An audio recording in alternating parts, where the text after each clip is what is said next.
Les images prophétiques ont une signification particulière.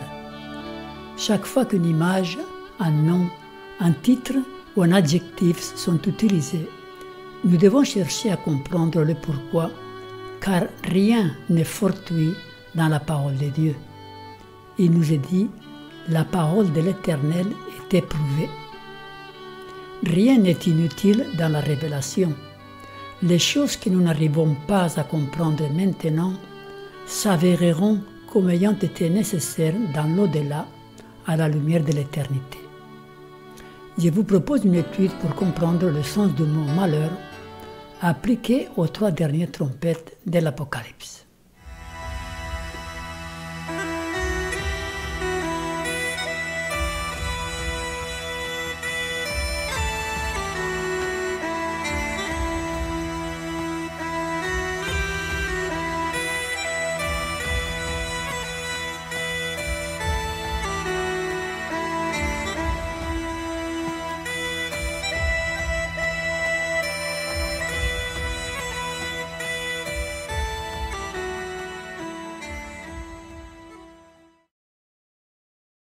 Les 3 derniers malheurs.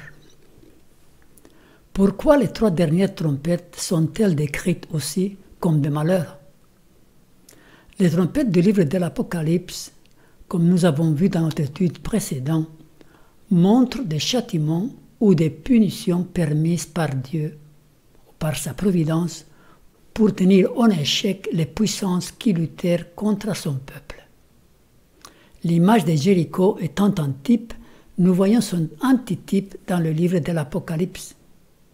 Pour pouvoir rentrer dans la terre promise, les Israélites devaient tout d'abord conquérir ou s'emparer de cette ville qui était juste à la frontière. C'était le dernier obstacle avant la conquête de Canaan.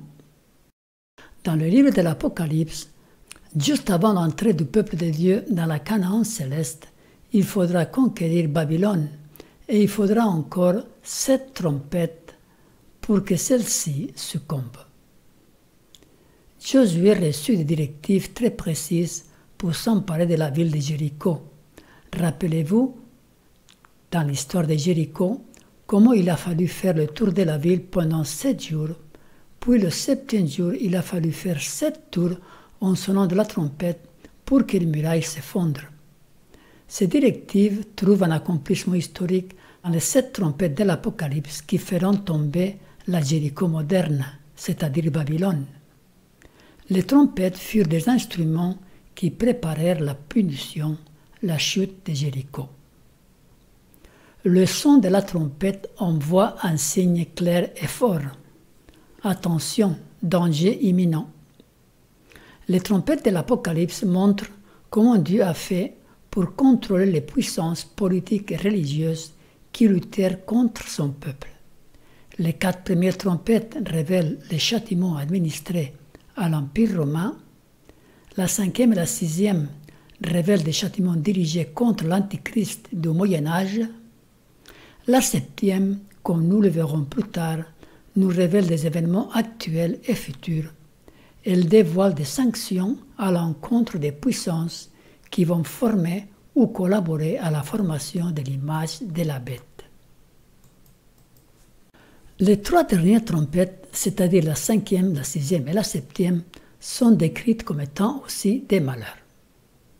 Je regardais et j'entendis un aigle qui volait au milieu du ciel, disant d'une voix forte « Malheur, malheur, malheur aux habitants de la terre à cause des autres sons de la trompette des 3 anges qui vont sonner. » Le terme malheur est facile à comprendre. C'est l'opposé du bonheur. Dans le livre de l'Apocalypse, il fait référence à des calamités ou des afflictions dirigées contre l'Église. C'est pourquoi réjouissez-vous, cieux, et vous qui habitez dans les cieux.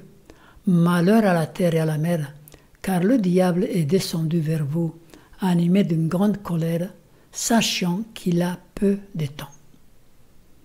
Les activités de Satan nous sont décrites comme des malheurs.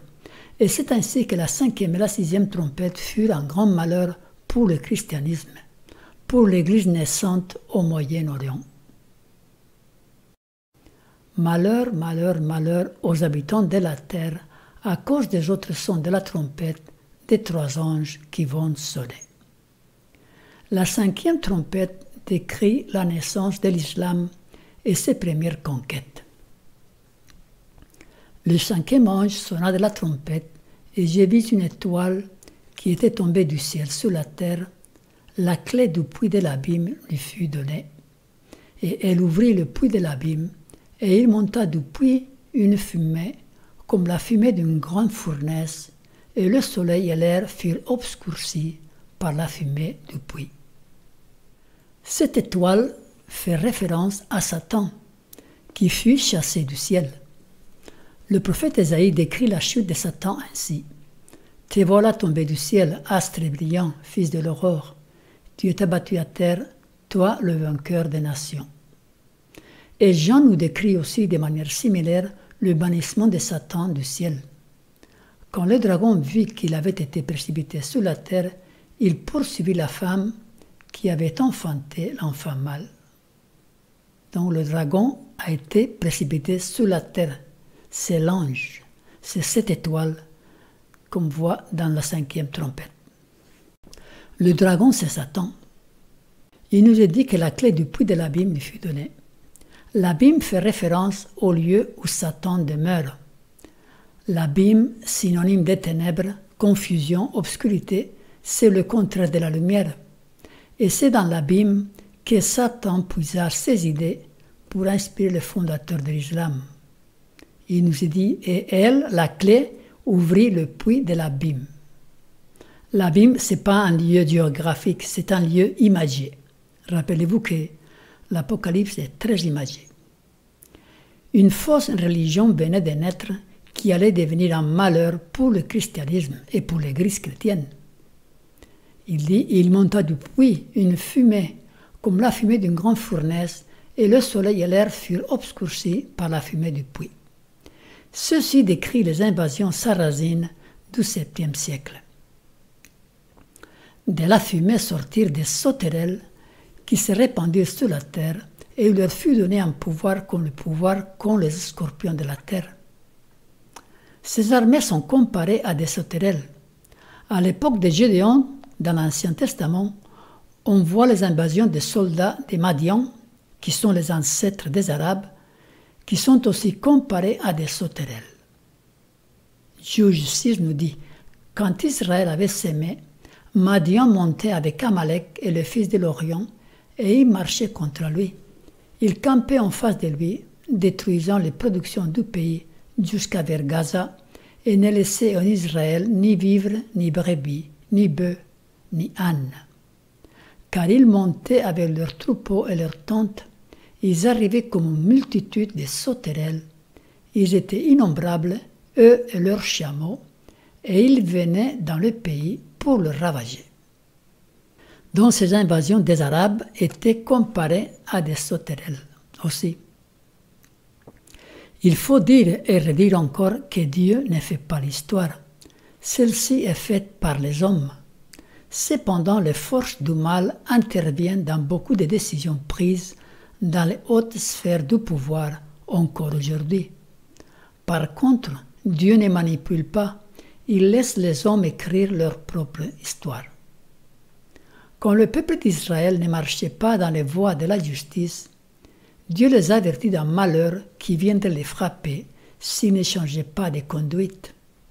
Jérémie dit, « Après cela, dit l'Éternel, je livrerai Sédécias, roi de Juda, ses serviteurs, le peuple et ceux qui dans cette ville échapperont à la peste, à l'épée et à la famine.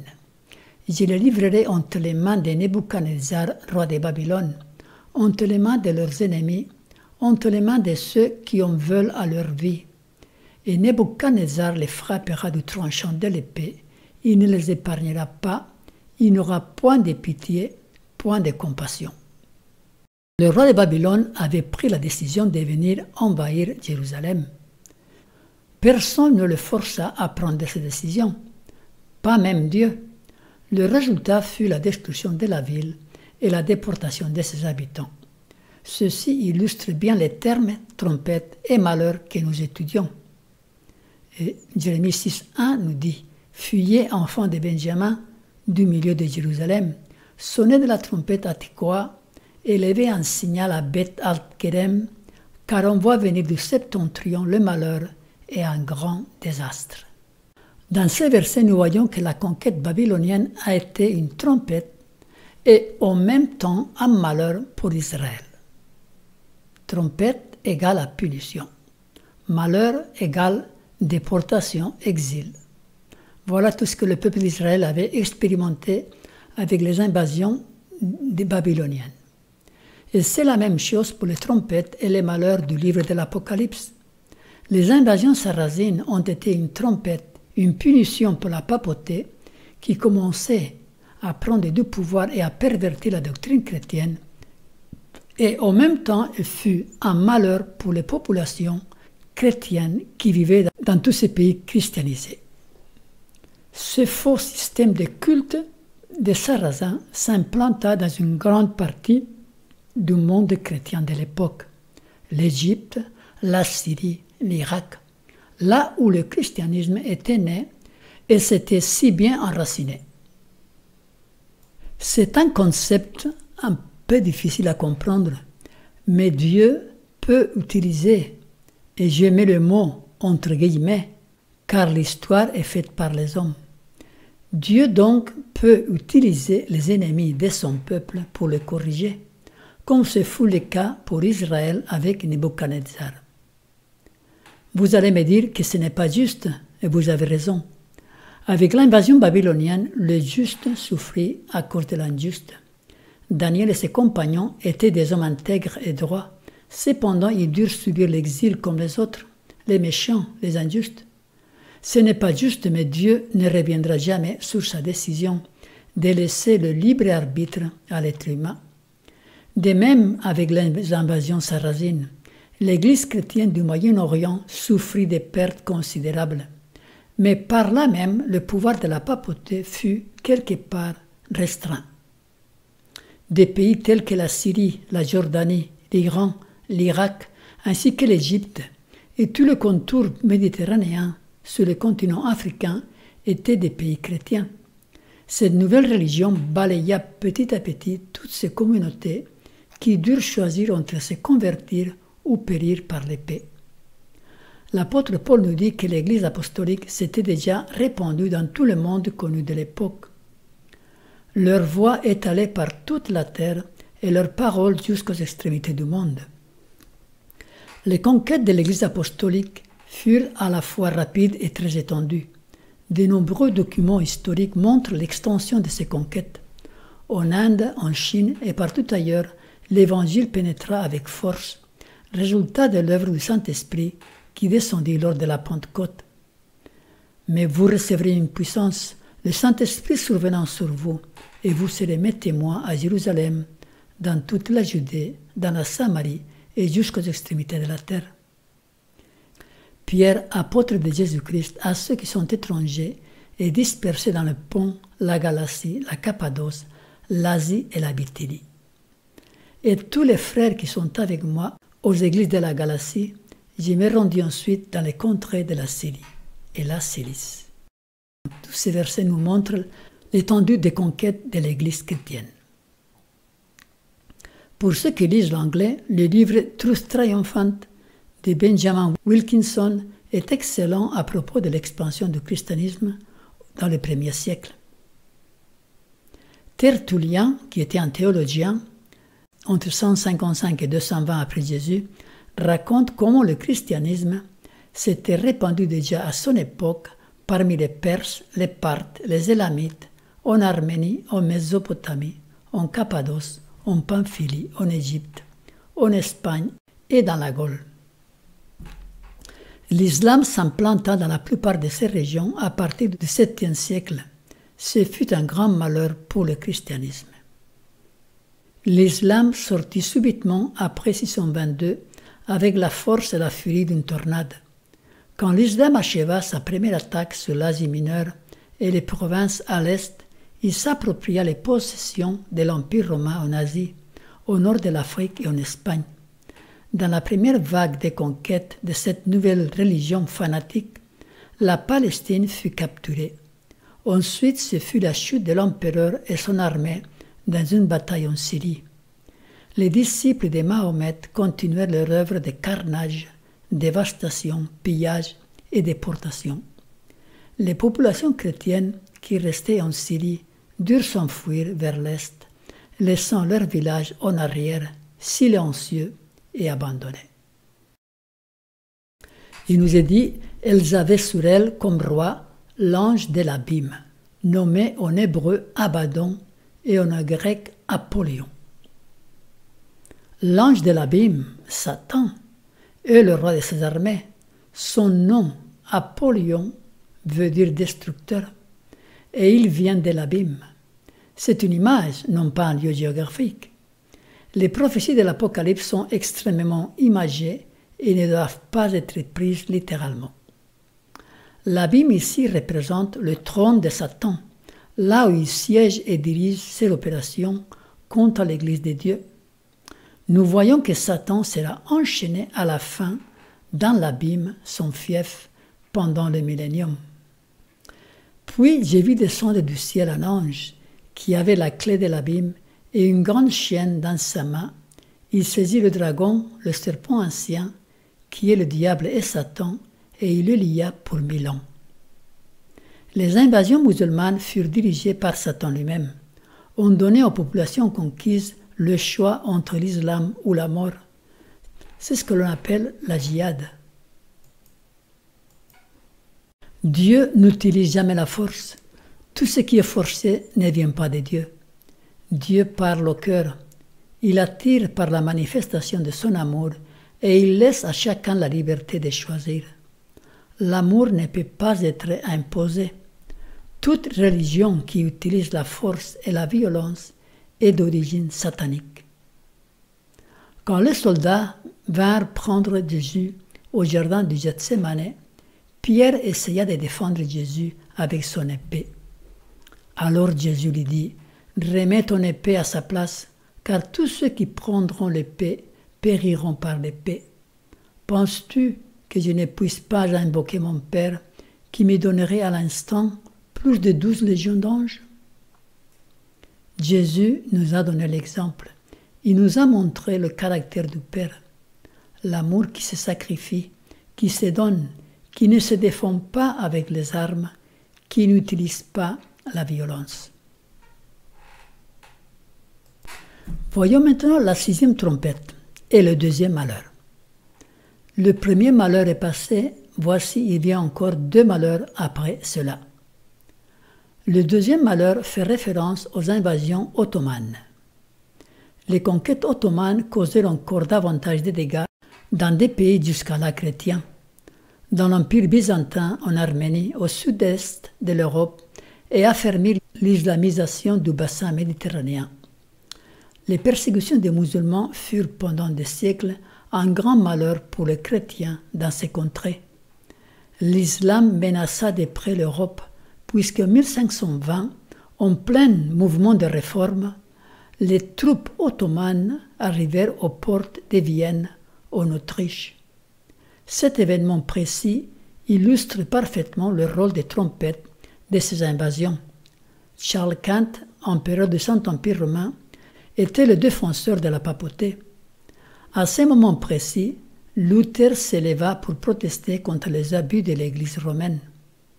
L'empereur Charles Quint essaya d'étouffer la réforme, et c'est là que les armées ottomanes, dirigées par Soliman le Magnifique, envahirent son empire et arrivèrent presque aux portes de Vienne en Autriche. Charles Quint dut partir défendre son territoire et laissa ainsi Luther tranquille pour un temps, ce qui permit à la réforme de naître. Nous voyons donc que les invasions ottomanes furent comme une trompette ou punition à l'encontre de la papauté qui voulait écraser la réforme dès sa naissance. Grâce à ces invasions, la réforme continua à se développer, mais elles furent aussi un malheur pour les populations affectées dans toute la région des Balkans. Il y eut des mouvements migratoires importants des chrétiens qui fuyaient leurs territoires conquis par les Ottomans vers les pays chrétiens de l'Europe à cause des persécutions. Des pays comme l'ex-Yougoslavie, l'Albanie, sont restés musulmans depuis, et ceci pose beaucoup de problèmes jusqu'à aujourd'hui. La guerre du Kosovo et les tensions actuelles entre les Serbes et les Bosniaques en sont un exemple. Vous avez pour père le diable, et vous voulez accomplir les désirs de votre père. Il a été meurtrier dès le commencement, et il ne se tient pas dans la vérité, parce qu'il n'y a pas de vérité en lui. Lorsqu'il profère le mensonge, il parle de son propre fond, car il est menteur et le père du mensonge. Quand on considère ce que Satan a poussé les hommes à faire avec Jésus, il n'est pas besoin d'autre que d'explications concernant son caractère. Ils lui ont craché au visage, ils se sont moqués de lui, ils ont abusé de lui, ils l'ont battu des verges, ils lui ont mis une couronne d'épines sur son front, ils l'ont crucifié comme un criminel, alors qu'il n'avait fait que du bien pendant sa vie. Jésus nous appelle à aimer même nos ennemis. Mais moi je vous dis, aimez vos ennemis, bénissez ceux qui vous maudissent, faites du bien à ceux qui vous haïssent, et priez pour ceux qui vous maltraitent et qui vous persécutent. Quel contraste avec la religion de Satan! Tout au long de l'histoire du christianisme, Satan a utilisé le catholicisme et l'islam pour imposer ses dogmes par la force, pour forcer les hommes à adorer un faux Dieu. Des millions de personnes ont payé de leur vie. Différentes tortures diaboliques, les unes plus horribles que les autres, ont été utilisées pour forcer les hommes à la soumission, à la rétractation. Des milliers de têtes ont été coupées par les armées musulmanes, des horreurs indescriptibles commises, toutes au nom d'un faux Dieu. L'Église romaine, qui a réuni les cérémonies du paganisme à celles du christianisme, et qui, comme le paganisme, a dénaturé le caractère des dieux, a eu recours à des pratiques non moins cruelles et révoltantes. Au temps de ces suprématies, Rome recourait à la torture pour contraindre les gens à souscrire à ses doctrines. Aux réfractaires, elle réservait le bûcher. Elle organisa des massacres sur une échelle dont l'étendue ne sera connue qu'au jour du jugement. Sous la direction de Satan, leur maître, les dignitaires de l'Église étudiaient les moyens de garder leurs victimes en vie aussi longtemps que possible, tout en leur infligeant des souffrances extrêmes. Dans bien des cas, le procédé était répété jusqu'à la dernière limite de l'endurance humaine, au point que, la nature finissant par céder, la victime accueillait la mort comme une douce délivrance. Ces deux malheurs appartiennent au passé, mais la Bible en annonce encore un troisième.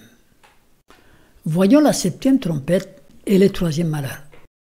Le second malheur est passé, voici le 3e malheur vient bientôt. La période historique de la 7e trompette devrait commencer au temps de la fin, mais en tant que malheur, je crois qu'elle a commencé avec les attaques terroristes du 11 septembre 2001. Cette trompette, comme les deux précédentes, sera en partie l'œuvre de l'islam. En tant que trompette, le terrorisme islamique frappe les États-Unis et les pays occidentaux, car ce sont eux qui, d'après la prophétie, vont instaurer la marque de la bête pour lutter contre le peuple de Dieu. Dans les pays occidentaux, nous rencontrons un rejet de Dieu très important, et ceci a déjà des conséquences. L'athéisme, le matérialisme, la débauche, l'immoralité et tant d'autres choses ne seront pas laissés impunis. Dieu utilisera ses ennemis, dans ce cas l'islam, comme des instruments pour punir ceux qui ont suivi leur voie pernicieuse, donnant une idée fausse de la vérité de Dieu. La papauté a fait cela, la discréditant et la déshonorant. Et c'est ce que les pays occidentaux font et ont fait. Je le répète, ce sont les hommes qui font l'histoire. Dieu intervient occasionnellement, mais il peut, d'une certaine manière, diriger certains événements pour qu'ils accomplissent ses desseins. En tant que malheur, nous subissons tous les conséquences de cette dernière trompette. Le monde vit depuis quelques décennies sous la menace djihadiste. Des attentats, des crimes sont régulièrement à la une de l'actualité. Voyager en avion est devenu très compliqué à cause du djihad. Il faut fouiller les passagers, les bagages, les chaussures. Certains pays ont été plongés dans la guerre à cause du djihad. La Syrie et l'Irak avec Daesh. L'Afghanistan est dans le chaos avec les talibans. D'autres pays sont impliqués dans des guerres sanglantes comme le Yémen avec les Houthis. Des pirates islamistes mettent le chaos sur les routes maritimes autour de la Somalie. L'Europe et les États-Unis vivent sous tension à cause de cette menace. Cette septième trompette constitue un grand malheur pour des millions de personnes. Plus tard, et cette fois-ci directement sous la direction divine, cette septième trompette punira ceux qui mettront en place la marque de la bête par les 7 dernières coupes ou fléaux décrits dans le chapitre 16 de l'Apocalypse. Les 7 coupes de la colère font partie de la septième trompette. Ayant entendu une voix forte qui venait du temple et qui disait aux 7 anges, « Allez et versez sur la terre les 7 coupes de la colère de Dieu. » Le premier alla et y versa sa coupe sur la terre, et un ulcère malin et douloureux frappa les hommes qui avaient la marque de la bête et qui adoraient son image. En tant que malheur, cette dernière trompette inclut aussi les persécutions qui auront lieu pendant la période de la marque de la bête et la bataille de l'Armageddon contre les enfants de Dieu. Un conflit terrible est devant nous. Nous approchons de la bataille du grand jour du Dieu Tout-Puissant. Les forces jusqu'ici retenues sous contrôle sont prêtes d'être libérées. L'ange du pardon replie ses ailes, se préparant à descendre du trône pour abandonner le monde à la puissance de Satan. Les puissances et les pouvoirs de la terre sont engagés dans une amère révolte contre le Dieu des cieux. Ils sont remplis de haine contre ceux qui le servent. Et bientôt, très bientôt, nous prendrons part à la dernière grande bataille entre le bien et le mal. La terre sera le champ de bataille, la scène du combat final et de la victoire finale. Là où pendant si longtemps Satan a conduit les hommes contre Dieu, la rébellion sera à tout jamais anéantie. Dieu mettra un terme au carnage. Satan, le grand meurtrier, sera enchaîné pendant 1000 ans avant d'être jugé et détruit. Le grand malheur qui a affligé l'humanité depuis 6000 ans sera anéanti pour toujours.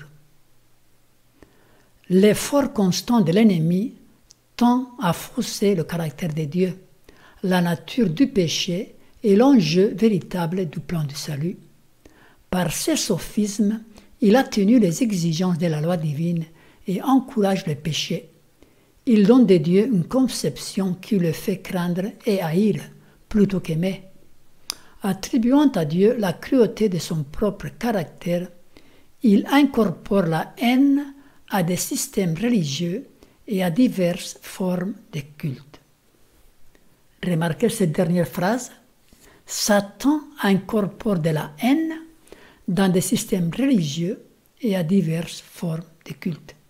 L'islam, actuellement, le catholicisme dans le passé. Cher ami, y a-t-il de la haine dans votre religion? Êtes-vous prêt à aimer vos ennemis? Vous les reconnaîtrez à leurs fruits. Cueille-t-on des raisins sur des épines ou des figues sur des chardons? Tout bon arbre porte de bons fruits, mais le mauvais arbre porte de mauvais fruits. Un bon arbre ne peut porter de mauvais fruits, ni un mauvais arbre porter de bons fruits. Tout arbre qui ne porte pas de bons fruits est coupé et jeté au feu. C'est donc à leurs fruits que vous les reconnaîtrez. Ceux qui me disent « Seigneur, Seigneur » n'entreront pas tous dans le royaume des cieux, mais celui-là seul qui fait la volonté de mon Père qui est dans les cieux. Plusieurs me diront en ce jour-là, Seigneur, Seigneur, n'avons-nous pas prophétisé par ton nom?